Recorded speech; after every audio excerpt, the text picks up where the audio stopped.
오늘 우리에게 주시는 하나님의 말씀은 로마서 15장 4절부터 7절까지의 말씀입니다. 신약성경 259쪽 로마서 15장 4절부터 7절입니다.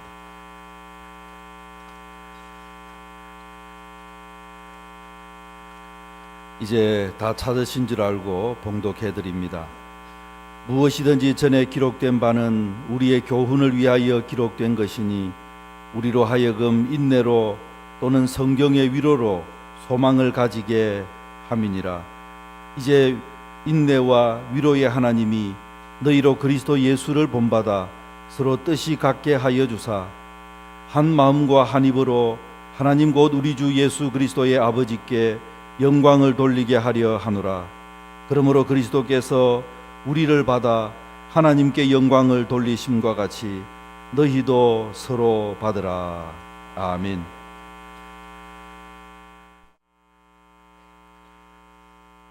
학교에서 말썽쟁이로 소문난 피터라는 아이가 있었습니다.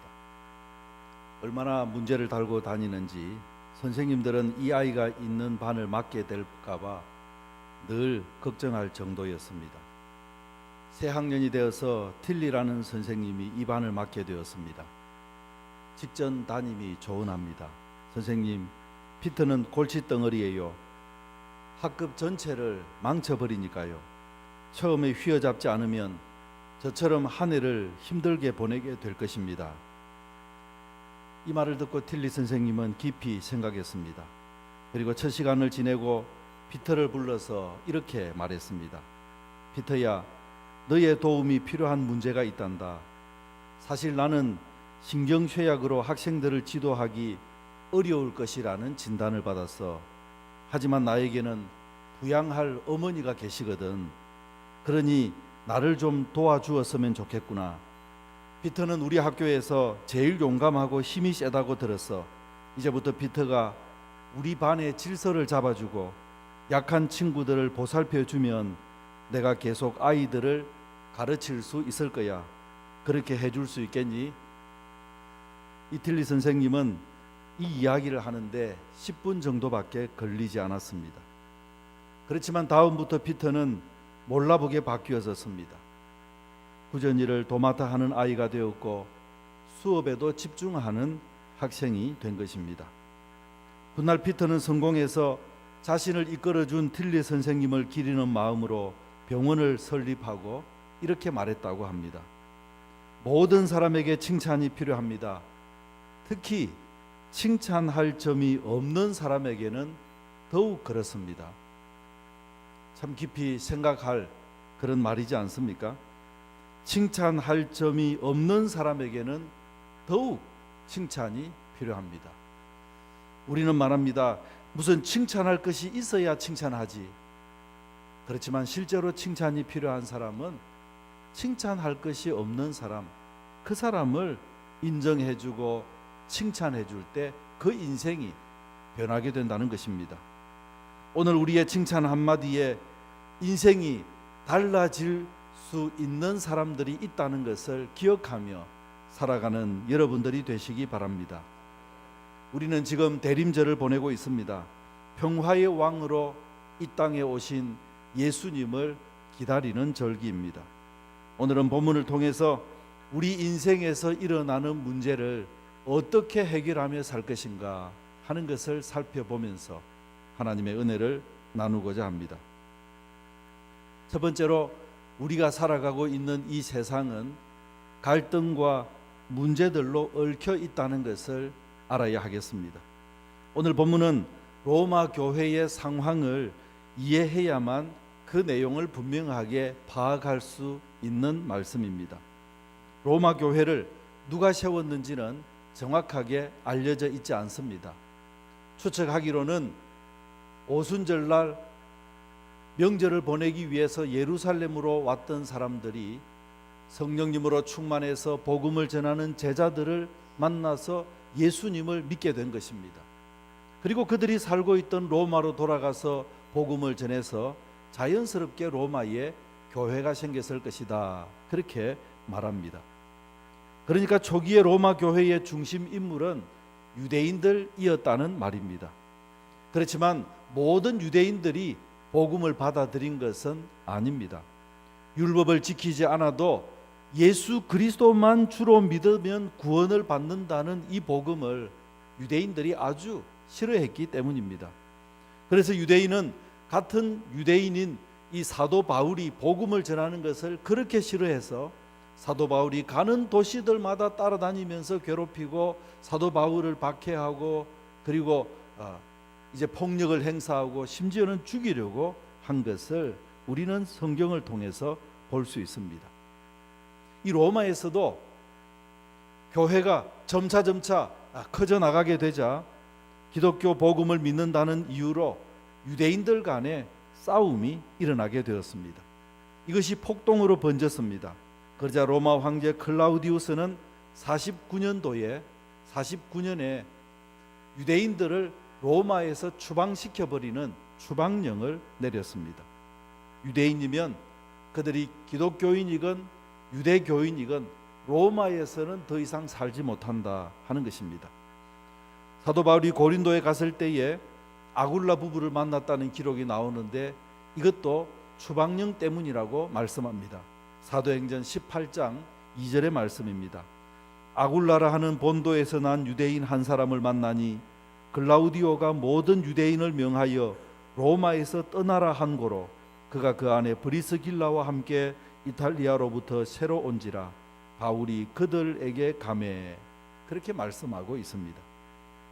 그러니까 이 추방령 때문에 원래 이 아굴라와 브리스길라 부부는 로마에서 살았는데 로마에 있지 못하고 쫓겨나서 고린도로 와서 바울을 만났다 그런 기록입니다. 그런데 이 추방령은 로마 교회에 큰 영향을 미쳤습니다. 이때까지는 유대인이 중심이 되었던 교회였습니다. 그런데 유대인이 다 쫓겨나 버리고 나니까 자연스럽게도 이방인인 로마 사람들만 남아서 교회를 꾸려갈 수밖에 없었기 때문입니다. 5년 뒤인 54년에 네로 황제는 이 칙령을 폐지하고 유대인들의 로마 귀환을 허용했습니다. 교회에도 이전 교인들이 돌아왔습니다. 그런데 와보니까 상황이 완전히 변해 있었던 것입니다. 5년 동안의 교회는 로마인들의 교회가 되어져 있었기 때문입니다. 여기에서 갈등이 시작되었습니다. 유대인들은 자신들이 성경을 더 깊이 알고 원래 우리가 하나님의 백성으로 선택되었다. 그리고 교회에서도 원래 우리들이 이 교회를 주도적으로 이끌어갔다. 그렇게 하기 때문에 지금 다시 우리가 돌아왔으니 우리가 교회를 이끌어야 되겠다고 주장한 것입니다.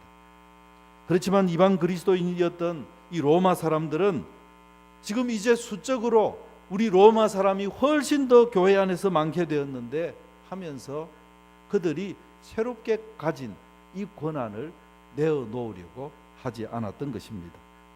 이런 갈등이 오늘 본문의 배경입니다. 그렇다면 로마 교회만이 갈등을 가지고 있었던 것입니까? 그런 것은 아닙니다. 우리 인생들이 살아가는 곳곳에는 다 갈등이 배어 있기 때문이라 하겠습니다. 우리 사회 어느 곳을 보아도 그저 평화롭게 모든 것이 유지되는 곳이 없습니다. 저마다 자기 주장들, 저마다 자신의 생각들을 얼마나 많이 표출해내는지 모릅니다. 가정에서도 직장에서도 심지어는 교회 안에서도 갈등이 있습니다. 갈등이 있게 되면 그것은 피를 말리는 일들이 생겨나게 되는 것입니다. 사랑하는 성도 여러분, 어디에 있든지 갈등을 해소하고 진정한 평화의 사람으로 살아가는 하나님의 사람들이 되시기를 주님의 이름으로 축원합니다. 그러면 두 번째로 해결책은 무엇입니까? 갈등의 해결은 오직 하나님께 있다는 것을 믿어야 하겠습니다.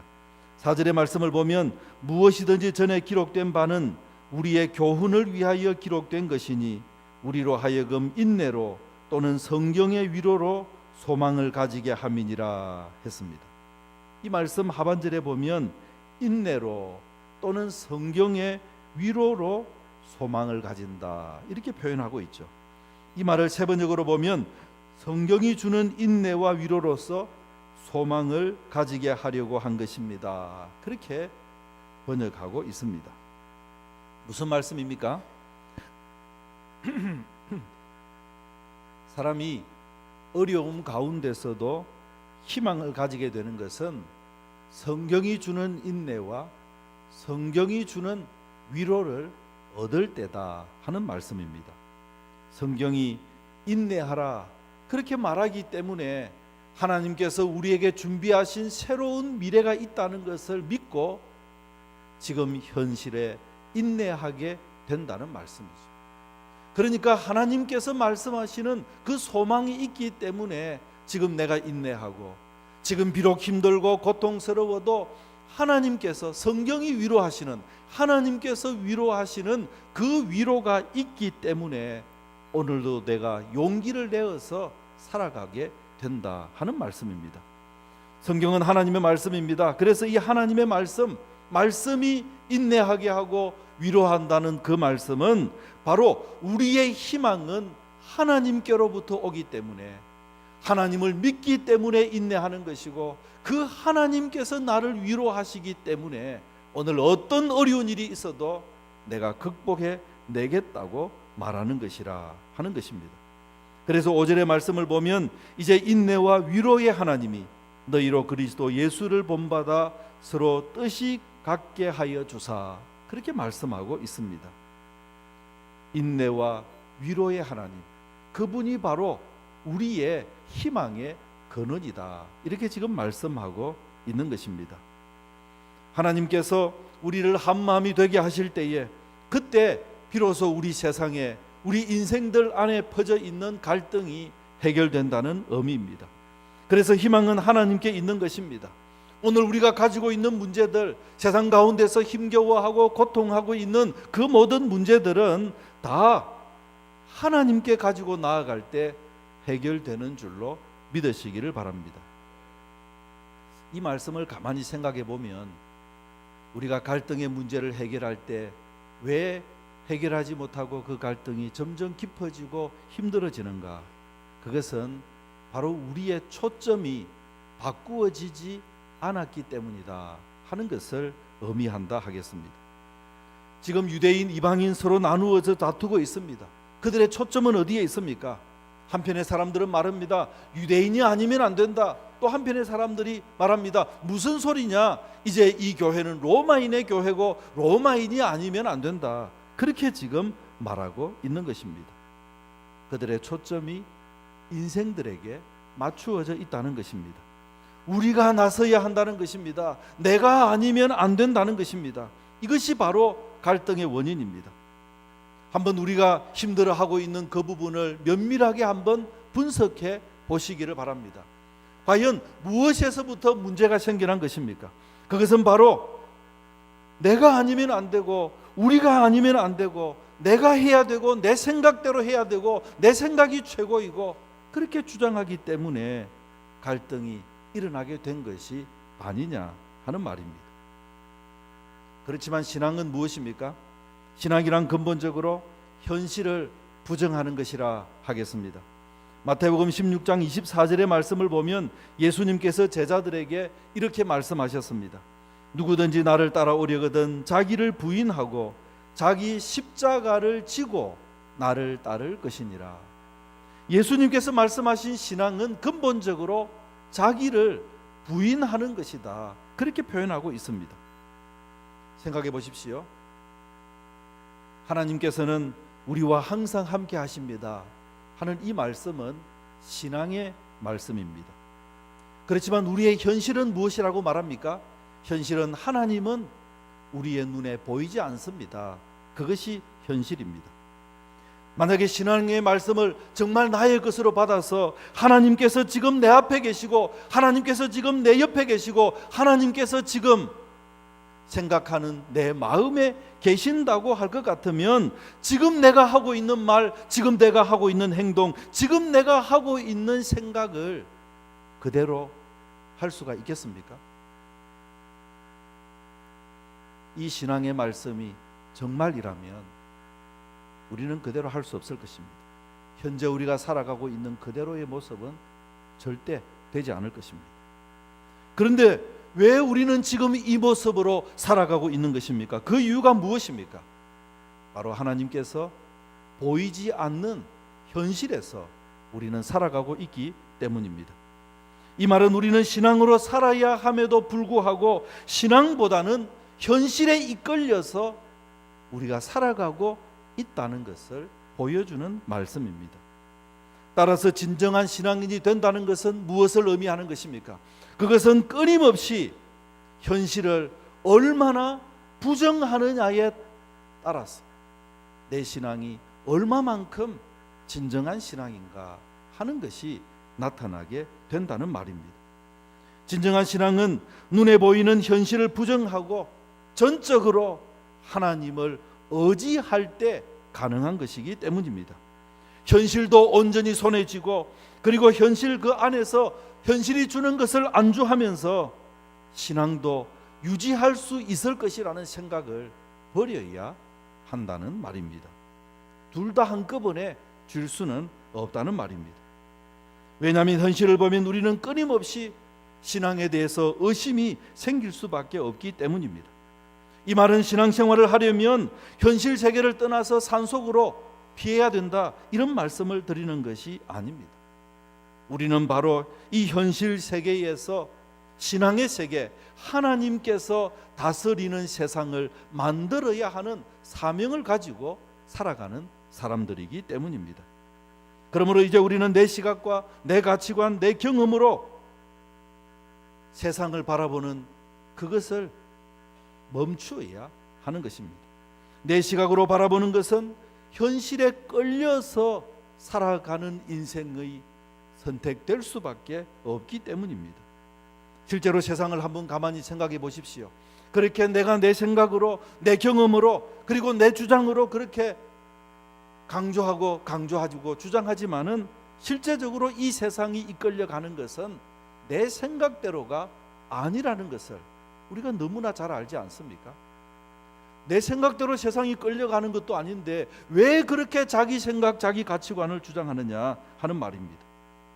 세상은 하나님의 주권으로 이끌려간다는 것을 믿으시기를 바랍니다.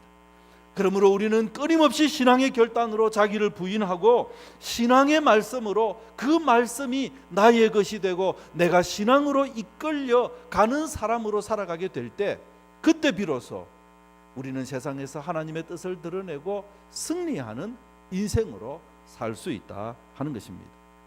사랑하는 성도 여러분, 신앙은 보이지 않는 하나님의 동행을 믿는 것이라는 사실을 받아들이시기를 바랍니다. 이제 하나님의 관점에서 현실을 바라보고 믿음으로 행동하기 원하고 믿음으로 주님께서 주시는 그 말씀을 최우선의 사명으로 알고 살아가서 어디에 있든지 우리 하나님의 능력을 끌어들이는 믿음의 사람들이 되시기를 주님의 이름으로 축원합니다. 그러면 마지막으로 어떻게 해야 하는 것입니까? 구체적으로 어떻게 해야 우리가 인생 가운데서 꼬이고 또 인생 가운데서 힘들게 만드는 그 갈등을 해결할 수 있겠습니까? 오늘 7절의 말씀을 보시면 그러므로 그리스도께서 우리를 받아 하나님께 영광을 돌리심과 같이 너희도 서로 받으라, 그렇게 말씀합니다. 서로 받아야 한다는 것입니다. 서로 용납해야 한다는 것입니다. 그러면 서로 받는 것, 서로 용납하는 것, 과연 이것이 무엇을 의미하는 것입니까? 오늘 본문 1절의 말씀을 보면 믿음이 강한 우리는 마땅히 믿음이 약한 자의 약점을 담당하고 자기를 기쁘게 하지 아니할 것이라, 그렇게 말씀했습니다. 믿음이 약한 사람들, 믿음이 강한 사람은 믿음이 약한 사람들의 약점을 담당해야 한다는 것입니다. 예수님께서 우리의 약점과 우리의 죄악을 담당하고 대신 십자가를 지신 것처럼, 그래서 그 결과로 우리는 구원을 얻고 예수님 안에서 진정한 평화를 얻고 예수님 안에서 서로 막혀졌던 모든 것이 해소된 것처럼 오늘 우리에게 있어서도 강한 사람은 약한 사람의 약점을 대신 담당할 때, 그때 바로 승리하는 인생, 진정한 평화, 갈등을 해결하는 세상이 될 것이다, 그렇게 말씀하고 있는 것입니다. 한번 자신을 점검해 보시기 바랍니다. 나의 강점을 자랑하고 그 강점으로 다른 사람을 억누르는 데 사용한다면 그것은 평화가 아니라 갈등을 조장하는 사람이 바로 나였구나 하는 것을 기억해야 합니다. 도리어 나의 강점이 있다면 나의 이 강점을 가지고 약한 사람들, 그들을 약점을 대신 져주는 사람이 될 때, 그때 바로 나는 갈등을 해결하고 평화를 이루는 사람이구나, 이것을 생각해야 된다는 말입니다. 바로 약한 자들의 약점을 대신 져주는 이것이 예수님의 길이 아니었습니까? 그래서 오늘 본문 5절의 말씀을 보면 하나님이 너희로 그리스도 예수를 본받아 서로 뜻이 같게 하여 주사, 그렇게 말씀하고 있습니다. 희망의 근원이신 하나님은 우리로 하여금 예수님을 본받아서 주님이 가신 그 길을 따라서 가게 하면 저절로 한 마음이 되고 한 마음 한 입으로 그렇게 하나님께 영광을 돌리는 사람이 되어서 세상의 갈등이 해결될 것이라는 말씀입니다. 그러므로 누가 옳으냐, 누가 이 일을 할 자격이 있느냐, 이런 논쟁은 무의미한 것이라 하겠습니다. 서로를 받아주는 것이 더 중요하기 때문입니다. 완전한 인생은 없습니다. 사람들마다 이런 장점이 있으면 이런 단점도 있습니다. 다른 이들의 장점을 살려주고 그들의 단점을 덮어주고 대신 담당해 줄 때, 그때 갈등은 해결되고 그 안에 참된 평화가 싹트게 된다는 말입니다. 가정도 마찬가지입니다. 직장도 마찬가지입니다. 사회도 마찬가지입니다. 오늘 우리가 있는 곳곳에서부터 바라보아야 할 시각이 있다면 바로 이것입니다. 내 생각대로 되느냐 하는 것이 결코 아닙니다. 남편이나 배우자, 그리고 자녀들, 직장 동료들, 교회 성도들, 그들이 가진 강점을 내가 가면은 그들이 가진 강점을 자꾸만 더 키워주고 있는가? 내가 가서 도리어 그들의 강점을 억제하고 약화시켜버리고, 그렇게 된다면 이것은 나 자신이 평화의 사람이 아니라는 것을 뜻합니다. 뿐만 아니라 그들의 단점은 대신 담당해주고 있는지, 그것을 점검해 볼 때 우리 자신들이 과연 어떠한 존재로 살아가고 있는지가 드러나게 된다는 말입니다. 사랑하는 성도 여러분, 여러분이 가는 곳마다 평화를 이루어내는 사람들이 되시기를 바랍니다. 진정 예수님을 닮아서 예수님을 본받아서 예수님이 가신 길을 걸어가는 믿음의 사람들이 되시기를 바랍니다. 나 스스로 나 자신을 바라볼 때도 마찬가지입니다. 자신의 장점은 키우고 단점은 줄여야 합니다. 결코 나는 이런 단점이 있으니 나는 쓸모없는 존재다, 그렇게 생각해서는 안 됩니다. 나는 구제불능이다, 이렇게 생각하면서 자신을 비하하면서 살아가는 사람들이 얼마나 많은지 모릅니다. 그렇지만 우리는 생각해야 됩니다. 하나님께서 독생자 예수님을 나를 위해서, 나를 살리기 위해서, 나를 얻기 위해서 하나님께서는 예수님을 희생시키셨다는 것을 기억해야 합니다. 내가 보기에도 나는 보잘것없는 존재 같아 보입니다마는 우리 하나님께서는 나를 너무나 귀한 존재로 여기셔서 독생자까지도 아낌없이 내어놓으셨다는 것을 알고, 우리의 장점은, 우리의 단점이 나를 사로잡아서 나를 못난 인생으로 만드는 것이 아니라 끊임없이 우리의 장점은 살려가고 우리의 단점은 십자가 아래 내려놓고, 그래서 자꾸만 주님의 능력으로 보충하고자 하는 인생, 그가 바로 예수님을 닮아가는 사람이다 하는 말입니다. 예수님을 믿는다는 것은 우리가 예수님을 닮는다는 의미입니다. 예수님을 믿고 구원받아서 하나님의 자녀가 되면 신앙생활이 다 끝나버린 것입니까? 아닙니다. 그것은 신앙생활이 끝난 것이 아니라 그때부터 신앙생활이 시작되는 것이죠. 하나님의 자녀로 이제 태어났기 때문입니다. 신앙생활, 긴 신앙생활이 의미하는 바 한 가지가 무엇입니까? 그것은 바로 긴 신앙생활의 목표는 오직 예수님을 닮는 것입니다. 성화의 단계, 예수님을 닮는 것이 바로 우리의 신앙생활의 목표입니다. 예수님을 닮아야 한다는 것은 지금 현재의 우리는 모두가 다 부족하다는 의미가 아니겠습니까? 이것을 인정하고 이것을 받아들여야 하는 것입니다. 내 생각만이 옳다고 주장하지 말고 누구의 생각이 옳은지 판단해 보려고도 하지 말고, 성경은 결코 그렇게 말씀하시지 않습니다. 성경은 판단은 하나님께 맡기라, 너희들은 서로 받으라, 그렇게 말씀했지 누가 옳은지를 가려보아라, 그렇게 말씀하지 않았습니다.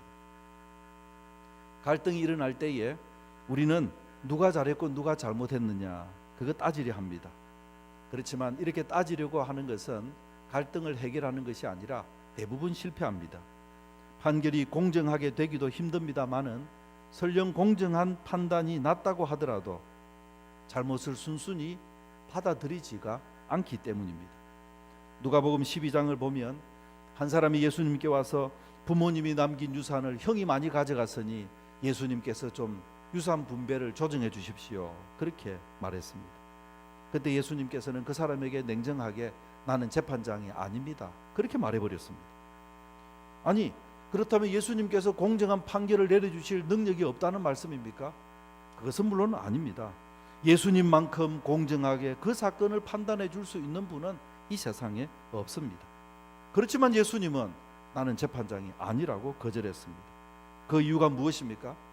이 사람은 예수님이 가장 공정하게 판결을 내려주어도 그것에 대해서 반기를 들 사람이었기 때문입니다. 왜냐하면 문제는 공정하지 못한 재산 분배가 문제가 아니라 그 사람의 마음을 사로잡고 있었던 탐심이 문제였다는 것을 예수님께서 간파하셨기 때문입니다. 그래서 누가복음 12장 15절의 말씀을 보면 예수님께서는 이 사람에게 삼가 모든 탐심을 물리치라, 사람의 생명이 그 소유에 넉넉한 데 있지 아니하니라, 그렇게 말씀하셨습니다. 다르게 표현해 본다면 무슨 말씀입니까? 초점이 잘못되었다, 그것을 지금 말씀하고 있는 것입니다. 내 기준과 내 욕심이 초점이면 가는 곳마다 문제를 일으키고 가는 곳마다 갈등을 양산할 수밖에 없다는 말입니다. 오직 하나님의 주권에 맡겨야 됩니다. 내 욕심, 내 기준대로 한다고 해가지고 세상이 그대로 돌아가는 것이 아닙니다. 만약 이 세상이 그대로 돌아간다면 주장해 볼 수도 있겠죠. 그러나 세상은 하나님의 주권에 의해서 돌아갑니다. 그러므로 우리의 희망은 하나님께 있습니다. 하나님께서 인내하라고 하면 분명 하나님께서 우리를 향한 놀라운 계획이 있을 것이기 때문에 지금은 참으라 하는 것이니, 그 말씀 때문에 참고 하나님께서 나를 위로해 주시는 그 위로 때문에 하나님께서 나를 이끌어 가시는 미래가 있다는 것을 믿고 어려움을 견딜 수가 있게 되는 것입니다. 사랑하는 성도 여러분, 하나님 한 분만을 의지하고 나 자신 자기를 부인하고 어디를 가든지 평화의 사람이 되시기를 주님의 이름으로 축원합니다. 사막의 모래에 차가 빠지면 이 바퀴가 겉돌기만 하고 빠져나오지를 못합니다. 참으로 곤란한 지경이 됩니다. 자동차의 출력을 높여서 가장 큰 힘으로 그렇게 바퀴를 힘껏 굴린다 해도 그러면 굴릴수록 더 깊이 모래에 빠져들기만 하고 헤어나오지를 못합니다. 이럴 때 자동차를 모래에서부터 빠져나오게 하는 방법이 있습니다. 그것은 바로 최대 출력으로 자기 출력을 높이는 것이 아니라 자동차의 타이어에 바람을 빼는 일입니다. 사람들 사이에서도 마찬가지입니다. 사람들 사이에 갈등이 있다면 그것은 바로 나의 타이어에 바람을 빼야 하는 것입니다. 나의 자존심에 바람을 빼야 하고 나의 고집에 바람을 빼야 하는 것입니다. 사랑하는 성도 여러분, 예수님은 평화의 왕으로 이 땅에 오셨습니다. 우리는 평화의 왕으로 오신 예수님을 기다리는 대림절기를 보내고 있습니다. 예수님을 본받아 갈등을 해결하며 살아가는 성도들이 되시기 바랍니다. 심판은 하나님께 맡기고 내 힘을 빼고 서로를 인정해주고 서로를 받아주면서 서로 간의 장점들을 극대화시켜서 우리가 가는 곳마다 하나님의 나라가 이루어지고 가는 곳마다 주님의 역사가 바로 보이게 되는 그런 복된 인생을 살아가는 주님의 사람들이 되시기를 주님의 이름으로 축원합니다. 기도하겠습니다. 하나님 아버지, 주님의 은혜와 사랑을 감사합니다. 부족한 저희들 불러주시고 주님 자녀 삼아주시며 이제는 세상의 희망으로 살게 해주시니 참으로 감사합니다. 희망은 내 자신에게 있는 것이 아니라 하나님께 있다는 이 사실을 분명하게 알고 우리 자신들이 끊임없이 하나님을 의지하고 신앙으로 세상을 바라보는 사람들이 되어서 우리 교우들이 가는 곳에는 참으로 온 세상을 얽혀매고 갈등하고 괴롭게 만들고 있는 모든 것들이 풀려지고 그 안에서 주님의 다스림이 일어나게 되는 복된 사람들이 되게 하여 주옵소서. 예수님의 이름으로 기도하옵나이다. 아멘.